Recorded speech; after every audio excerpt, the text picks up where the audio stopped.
जयशंकर पांडे जी के पास पहुंचूंगा। मेरे पास में एक क्लिप है, वो बता रही है कि खाद्य तेल दुगना हो गया है महंगा, 1.5 गुना स्टेशनरी महंगी हो गई है, टीवी 60% महंगा हो गया है, दवा और फोन रिचार्ज 50% महंगा हो गया है, दालें 20% महंगी हो गई हैं, सब्जियां 233% तक बढ़ गया है, और दर्द की दवा जो है 67% तक बढ़ गई है। मकान के किराए, टैक्सी के किराए 37% तक बढ़ गए हैं। ये पूरा सर्वे, इलेक्ट्रॉनिक आइटम्स जो है, फ्रिज वगैरह जो है 25% तक महंगे हो गए हैं। अब ये सब जब ये इश्यूज हैं, तो इन इश्यूज के ऊपर कोई बातचीत नहीं है। तो जयशंकर पांडे जी, मामला, क्योंकि आप भी अयोध्या से आते हैं, पूरा ध्रुवीकरण की ही पॉलिटिक्स से करते हैं, और वो चलती भी है, और 2 से अब 400 तक पहुंचने का दावा कर रहे हैं। तो इसके बारे में आप क्या कहेंगे डॉक्टर साहब, जयशंकर पांडे जी? आपको बहुत बहुत धन्यवाद। आपने बहुत सही सवाल उठाया है।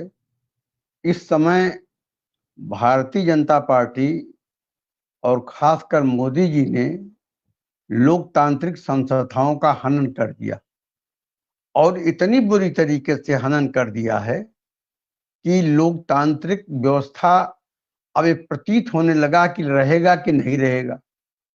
और हमारा मानस इस तरीके से बनाया जा रहा है इस देश का कि वो मुद्दों की बात नहीं करता या मुद्दों पर नहीं सोचता। आप स्वयं सोचिए कि प्रधानमंत्री जी जब 2014 के चुनाव में आए थे, तो उन्होंने कहा था कि हम 2 करोड़ लोगों को प्रतिवर्ष नौकरी देंगे, हम हर हाथ को काम, हर खेत को पानी देंगे, विदेश का काला धन वापस ले आएंगे,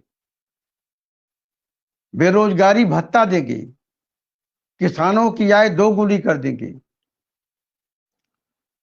वो किसी धार्मिक मुद्दे पर सरकार में नहीं आए थे, किसी धार्मिक मुद्दे की चर्चा नहीं किए थे।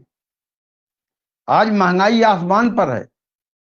जिन आंकड़ों को आपने बता रहे हैं, महंगाई उन आंकड़ों के ज्यादा ऊपर चल रही है। आम जनता परेशान है,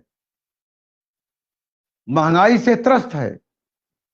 लेकिन समस्या इस बात की है कि सुनने वाला कौन है। आज हमारे राजनीतिक दल, हमारी ये जो आंदोलन करने वाले युवा साथी हैं, सब भारतीय जनता पार्टी ने चालाकी के साथ काम किया है। इसीलिए उसने छात्र संघों पर रोक लगाई थी। पूरे देश के अंदर, सुनीलम जी, आप तो समाजवादी योजना सभा के प्रोडक्ट हैं। आज समाजवादी योजना सभा जैसी कौन संस्थाएं बची हैं? आज हमारे विश्वविद्यालय से, हमारे छात्र संघों से अच्छे छात्र नेता कहां निकल रहे हैं? जब आपकी नर्सरी ही समाप्त कर दी गई है, तो आपके विचारों को कौन फैलाएगा? आज अयोध्या में नजूल की जमीन के नाम पर गरीबों को उजाड़ा जा रहा है। अयोध्या में जमीन के बड़े बड़े घोटाले हुए। योगी जी रोज कहते हैं मोदी जी कि हम न खाएंगे न खाने देंगे। आज इस देश के अंदर संवैधानिक संस्थाएं खत्म कर दी गई। अगर ये संवैधानिक संस्थाएं खत्म न की गई होती, तो पहले, आज कांग्रेस का घोषणा पत्र आया है, आज हमारे समाजवादी पार्टी के राष्ट्रीय अध्यक्ष माननीय अखिलेश यादव जी ने भी अपना घोषणा पत्र जारी किया है। बहुत ही अच्छी घोषणा पत्र है, बहुत बढ़िया घोषणा पत्र है। और उस घोषणा पत्र का पूरा प्रचार प्रसार होना चाहिए। लेकिन कांग्रेस के घोषणा पत्र पर मुस्लिम लीग की आवाज ठप्पा लगा करके कांग्रेस पार्टी को और उसके घोषणा पत्र पर प्रश्नवाचक चिन्ह मोदी जी ने लगाया। और मोदी जी ये भूल जाते हैं कि उन्होंने कल क्या था।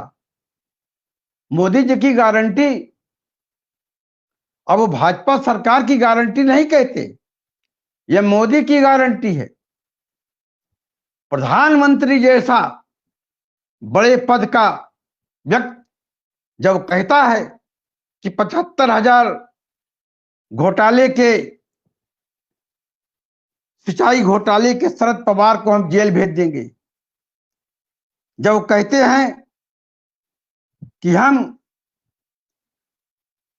पूर्व सैनिकों के आवास घोटाले में अशोक चौहान को जेल भेज देंगे, जब गृह मंत्री सार्वजनिक स्थलों पर बयान देते हैं कि हेमंत बिस्व शर्मा दुनिया का सबसे भ्रष्ट आदमी है, उसे मुख्यमंत्री बना देते हैं।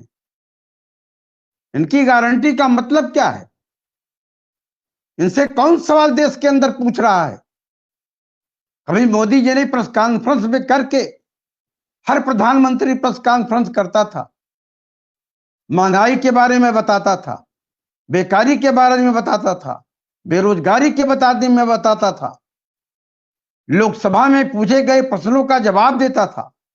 इन्होंने तो प्रश्नकाल को ही खत्म कर दिया। आप इनसे क्या उम्मीद करते हैं कि ये महंगाई पर बोलेंगे? जिस देश को आज इन्होंने लोकतांत्रिक संस्थाओं को खत्म करके संसद को एक क्लब के रूप में बना दिया है। डॉक्टर लोहिया कहते थे कि जब सड़कें सूनी हो जाएंगी, ये संसद दीवाना हो जाएगा। आज ये लोग नशे में बात कर रहे हैं, इनके ऊपर सत्ता का नशा सवार हो गया है। और इन्होंने आपने नारा लगाया था अपने बचपन में, डॉक्टर लोहिया की अभिलाषा चले देश में देसी भाषा, 100 से कम न 1000 से ज्यादा समाजवाद का यही तकाजा। जब डॉक्टर लोहिया ने पार्लियामेंट के अंदर 3 आना बनाम 13 आने की बहस की, पहली बार विश्वास का प्रस्ताव लाया, वो दौर कैसा था और आज का दौर कैसा है? महंगाई चरम पर है। अब तो आदमी सोच रहा है कि हम जिएंगे कैसे। लेकिन चूंकि अभी हमारे साथी ने बताया कि इस देश के अंदर इन्होंने एक वर्ग ऐसा तैयार कर दिया, झूठ बोलने वाला, झूठ लिखने वाला, झूठ सोचने वाला, झूठ में जीने वाला।